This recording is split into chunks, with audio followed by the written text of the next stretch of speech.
right, so we are in Algebra 1. Today's date is Wednesday, February 5th, and my tablet is not plugged in.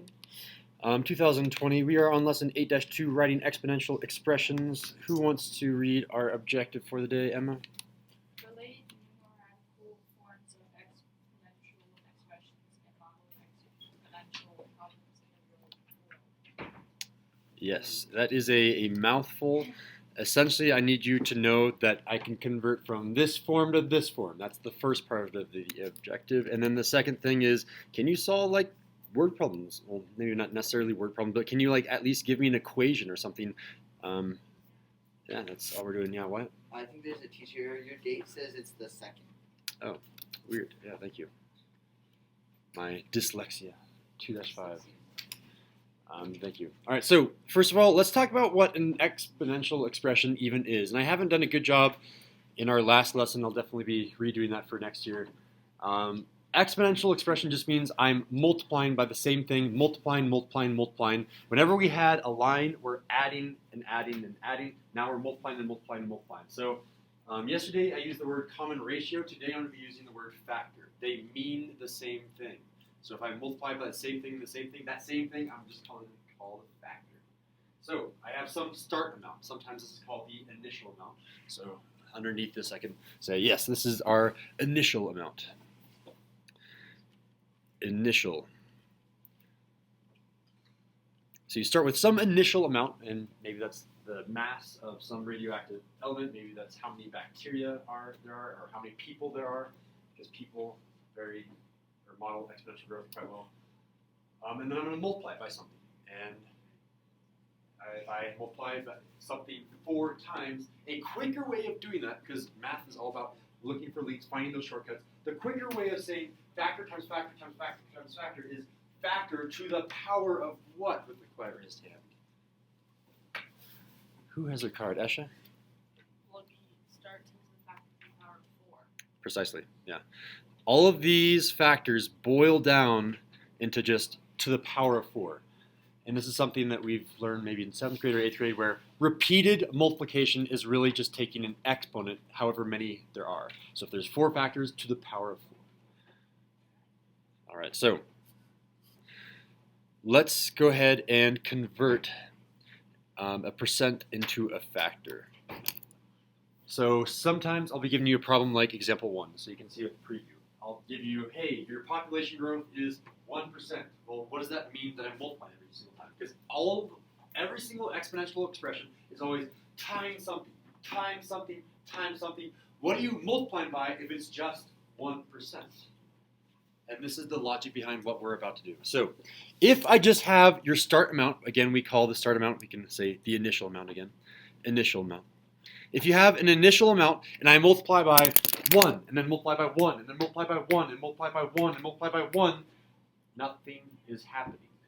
1 is kind of your base value. The nothing happens. It's the same thing as adding 0, adding 0, adding 0. 0 is your base value for doing lines. With exponential functions, multiplying by 1 is your base thing, your base value. So if I want to increase by a percent, I need to multiply by something that is slightly larger than 1. If I want to decrease, I need to multiply by something slightly less than 1. But 1 is where you always compare things to, because if I multiply by 1, nothing ever happens. Because if I keep multiplying by 1, I'm just equal to my start value. I haven't changed. So, and I'll write down in words what I just said. So this symbol here, if I do an arrow, this I'll write off to the side. If you ever see an arrow that looks like that, I read this thing as implies.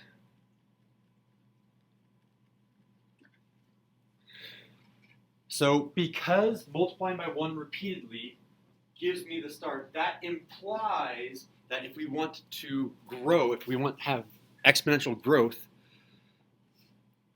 growth needs a factor bigger than 1.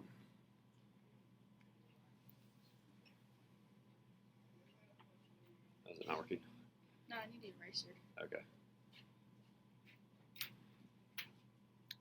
All right, so now I'm teaching you the procedure. Once we know the procedure, we can apply it to example 1. So first, convert a percent into a decimal. Am I moving the decimal place 2 to the right or 2 to the left? Quiet raised hand. How do I convert a percent into a decimal? If I have 125%, what is that in decimal form? And Jay just did this for the warm-up too. Yeah, Ulysses.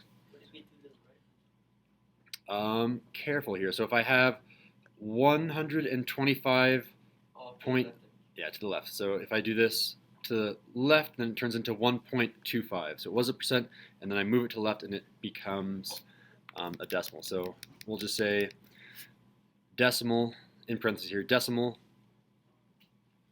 to left. And then finally, you're going to add that decimal to a number. What number do you think that you would be adding to? I've been talking about it a lot in this last little segment. 1. Oh, there should be a quiet raised hand for that. Yeah, Kira. 1. 1, exactly. So the biggest confusion that happens, at least in this lesson, is why are we adding to 1? And the answer is because it's your base value. Nothing happens when I multiply 1 by 1. So if I add just a tiny little bit to 1, that tiny little percent to 1, now I'm going to slightly grow my equation. And then if you wanted to have exponential decay, if you want it to go down instead of going up, then you're going to subtract it from 1. But we'll get there in another time.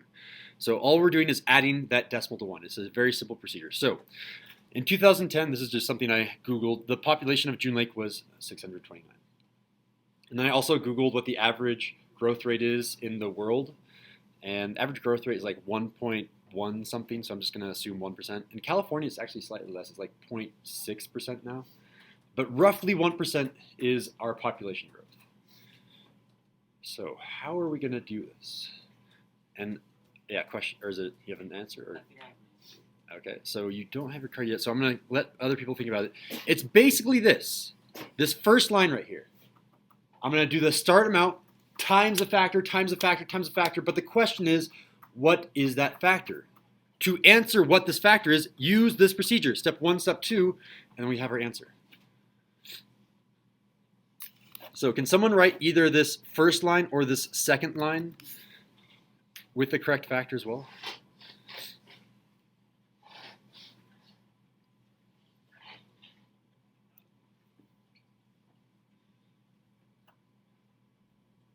Well, let me help you out since there's only one raised hand. What is our start amount with a quiet raised hand?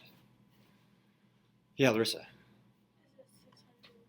It is indeed. So everyone write down 629. I'm just copying down this formula, either the first line or the second line. I think the second line is a little bit more condensed, so I'm going to write down the second line. So we just wrote down the start value. Now I'm going to write down multiply by. So this 629, what's going on? 629 times, what? My program is breaking. Go. Times, and then I have to do a factor. What factor should go in here? So I need to grow by 1%. So convert that percent into a decimal.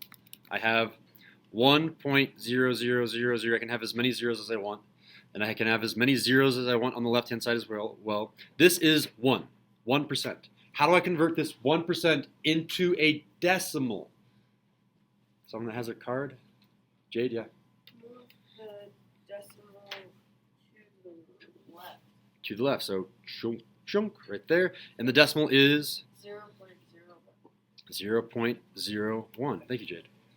And then what are we going to do with that 0.01? We have just converted the number 1% into 0.01. These are the same things. So we just did step 1. Check.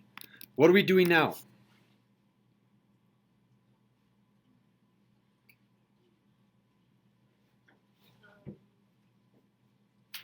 Eamon?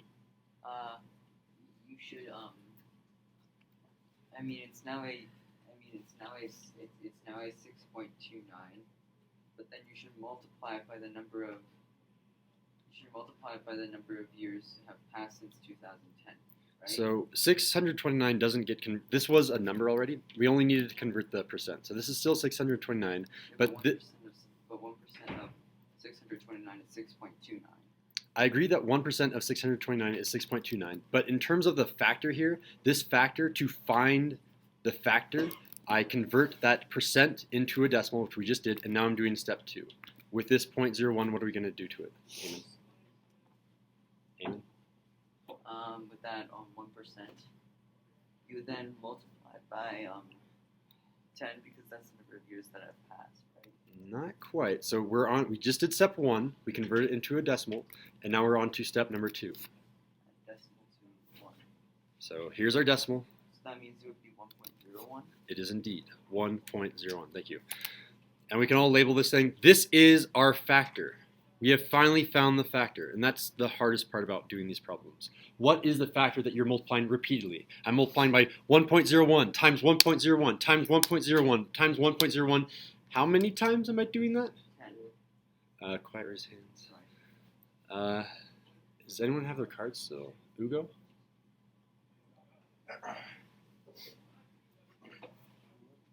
So how many times am I going to multiply 1.01 times 629? Because like up here, we multiply by the factor, multiply by the factor, multiply by the factor. How many times do we have this factor?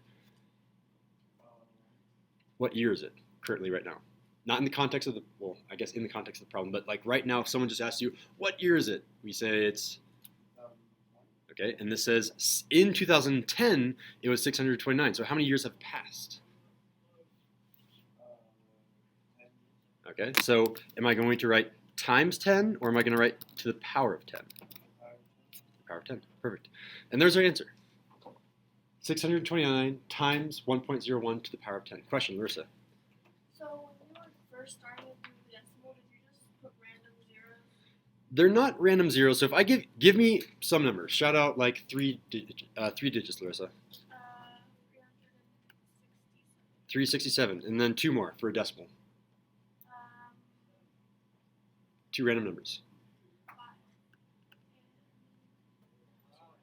So it doesn't matter what those random numbers are. I can have as many zeros as I want to the left-hand side and as many zeros as I want to the right-hand side.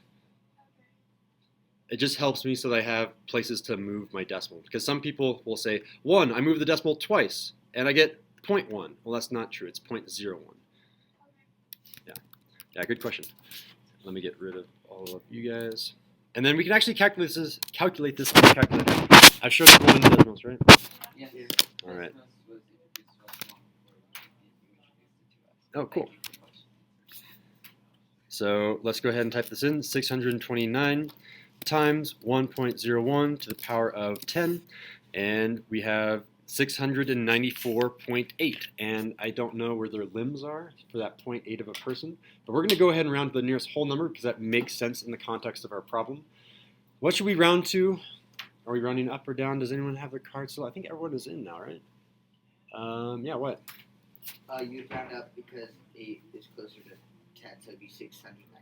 695. So we'll say that this is, we'll write down the decimal first. So 694.807, and therefore we can say Wyatt's answer, 695 people.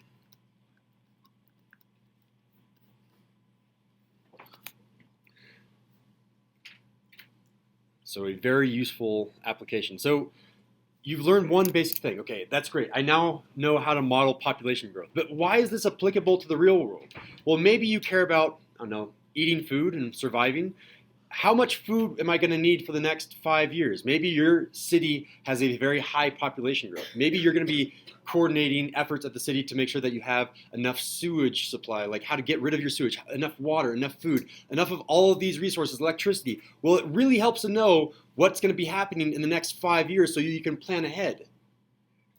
All right, so I'm hoping that you're seeing the usefulness of this at least. Question, Kira? Yeah.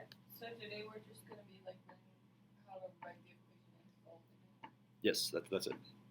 So we've written our equation, we've written the expression, and then we can write the answer. And then sometimes on Khan Academy, they don't like writing 629 times 1.01. One of the multiple choice answers might have been 629 times, oh, that's not 29. 629 times 1.01 times 1.01 times 1.01, and they do that over and over 10 times. So those are the 2 different forms that you should know. This one is just way less efficient because it's it's not as concise. It's a lot longer to write. Question? What? I think I have to answer that right. That is awesome, but I'm gonna let other people read it and then think about it. So I need a function. So let's just call our function P for population. Population with respect to time t. So give me a function right here. I just made this stuff up, capital P, that came from nowhere. I just made that up. I'm saying, here's my function right here. What is that function that models your population growth since 2010, which is the context of the problem, since 2010?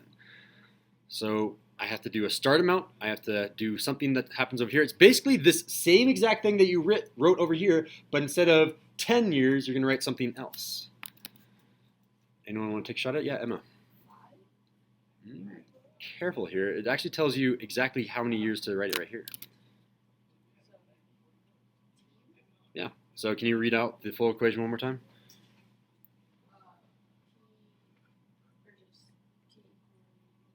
So just go ahead and start reading this line right here.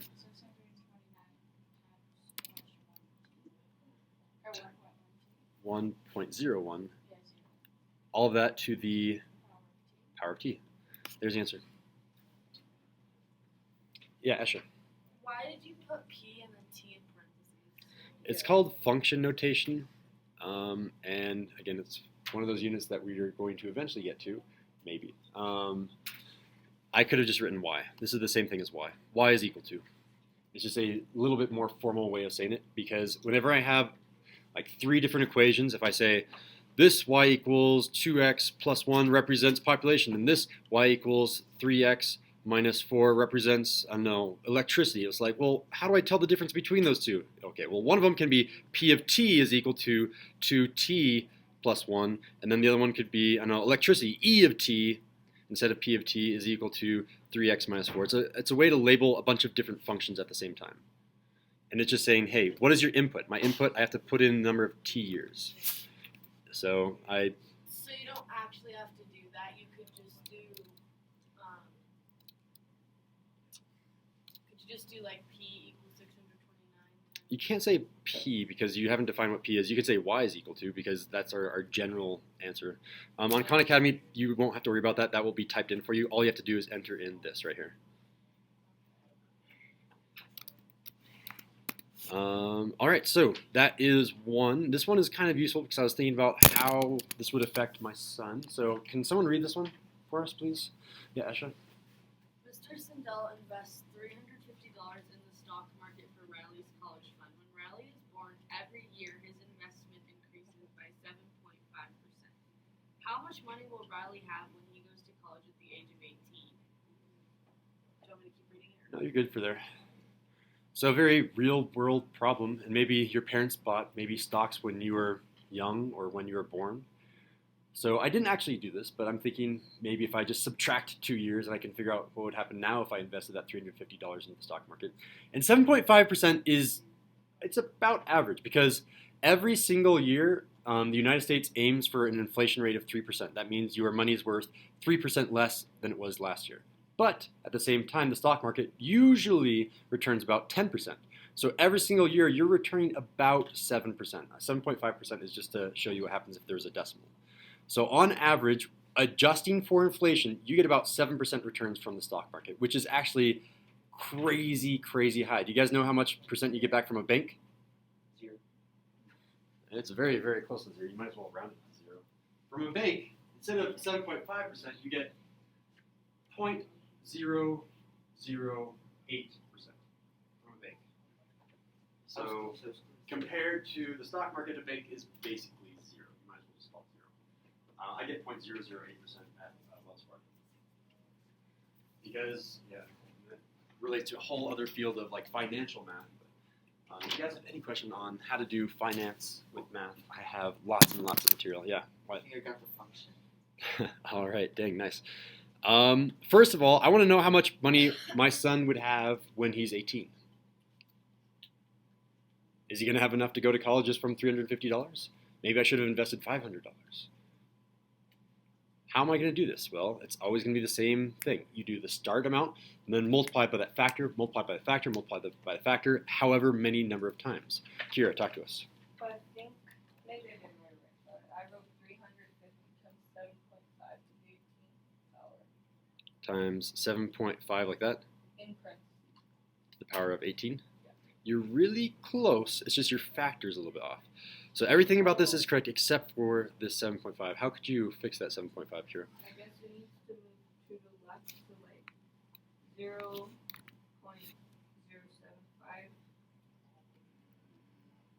All right, so everyone follow along. We have 7.5%.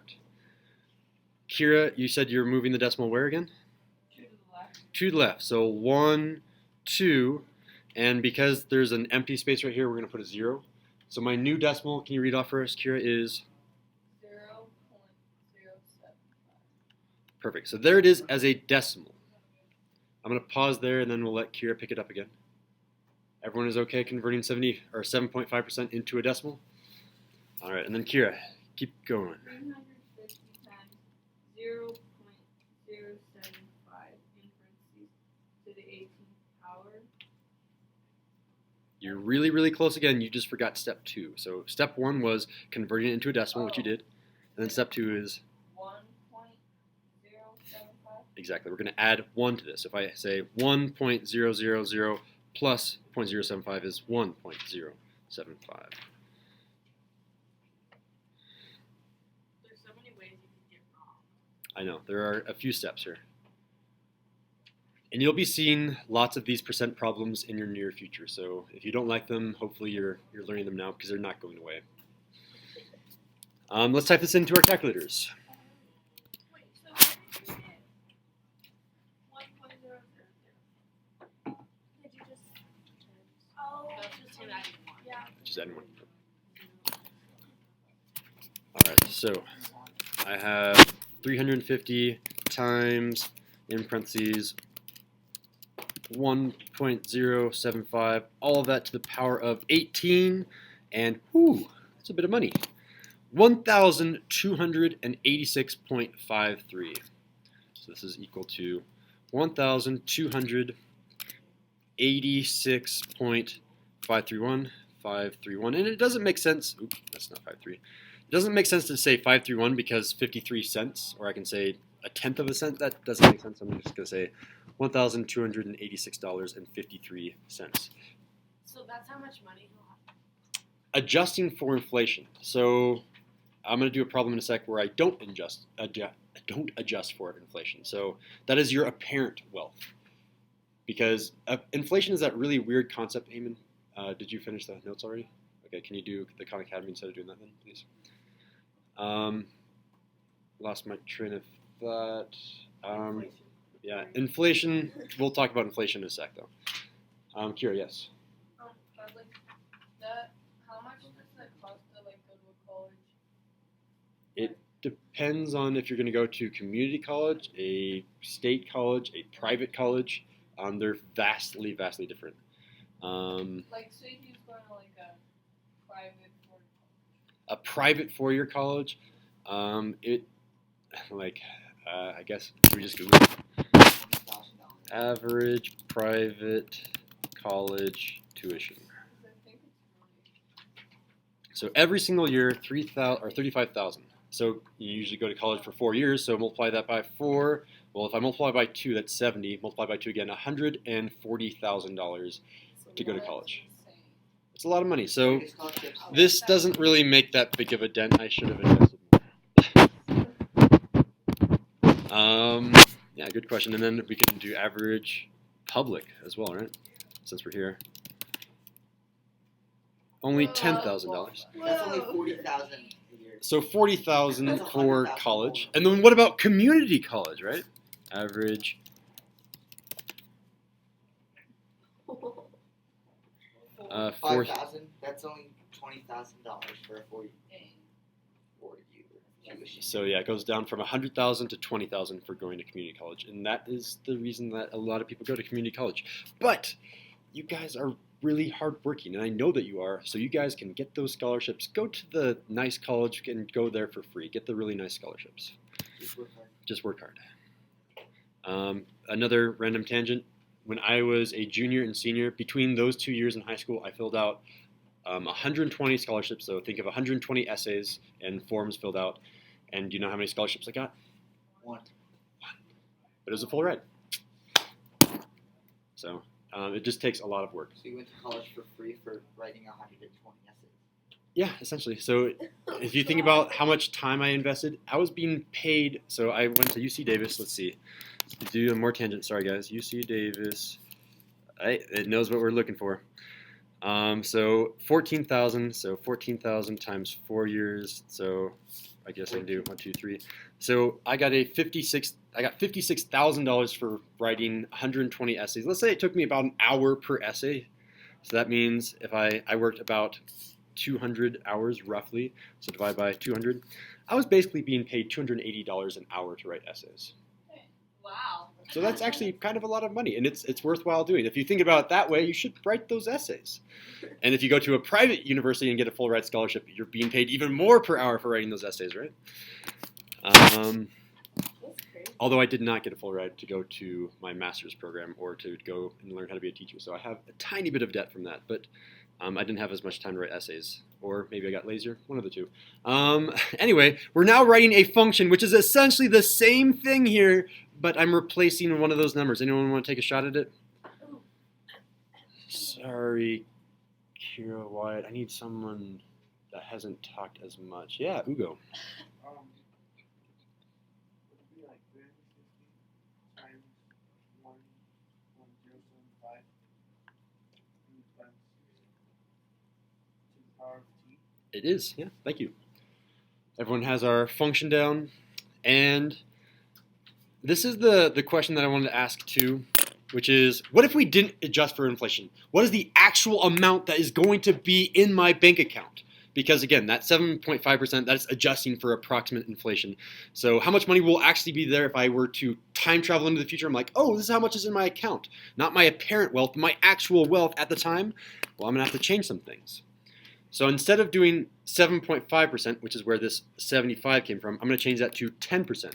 So how does this affect the problem? I'm essentially redoing this first question in blue, but I'm changing our factor. So first, change that factor. I cannot speak. Change the factor. How am I going to do that? Step 1, turn the percent into a decimal. Step 2, add 1. That is your factor. Who can help me do that?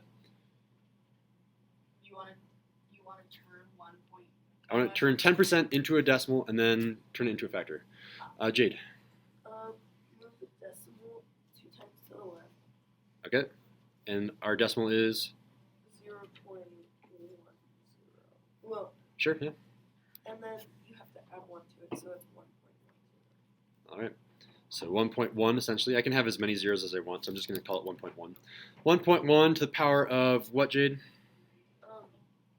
What was it in our last problem? Say again? 18. Yeah, 18. 18, I multiply that by my start amount, 350. And let's see how much money I'll actually have in the bank account. So if I come back over here, I'm going to do the same thing, but I'm going to change this to 350 times 1.1 to the power of 18. In my bank account, I'll have $1,945. That's not really my bank account. It's in my stock market account. So yeah, a bit of money that grew from that $350. I'm now thousands of dollars richer. I saw Kira's first, and then Emma, you're next. What I'm wondering is, so you only ever put $350 in, and how did you end up with more money? Because the stock market gives you money back on your investment. That's how you make money fast, is by investing into things. So you can invest into property, and that has a slight percent return. So property average increase percent. So if you invest into property, you get roughly, it's not going to give me a nice number, I have no idea, 3.7% returns. If you put your money in the bank account, that only goes up by 0.0008%. Every time you invest your money somewhere, you put your money somewhere, it should slowly grow if you're doing it right. So put money into the stock market so it grows. That's a big question. And the answer is yes if you're young, simply, and no if you're old, because with the stock market comes risk. You might lose all of your money. But because you're young, you can make that money back. If you're old, you have no more time, you're about to die, you should not have that crazy risk. This is totally off topic. Well, let's finish the lesson and then do that totally off-topic question. So I could have given you this at the very beginning, and then that probably would have killed our creativity, but here it is. If you can't remember anything else, remember this. If I want to get my final amount of money, how much money will Riley have in 18 years? Well, first you have your start amount, or we call that the initial amount. Your initial amount, and then always do 1 plus whatever that percent was. So I'll leave that as a blank percent because that is exactly what it's going to be. And as a note, make sure that you, in all caps, convert to a decimal. I cannot write capital E's very well. Decimal. Maybe 3 exclamation points too if the bold was not, or the capitals weren't enough. Yeah, so that's our simple formula that we're talking about from today. All right, let me get the fist of 5, and then we can do off-task questions. How well can you do these types of problems? 5, 5, 4. Ashley, what are you at? 5, 5, 3, 5. Amen. 5 and 4. All right, thank you, guys.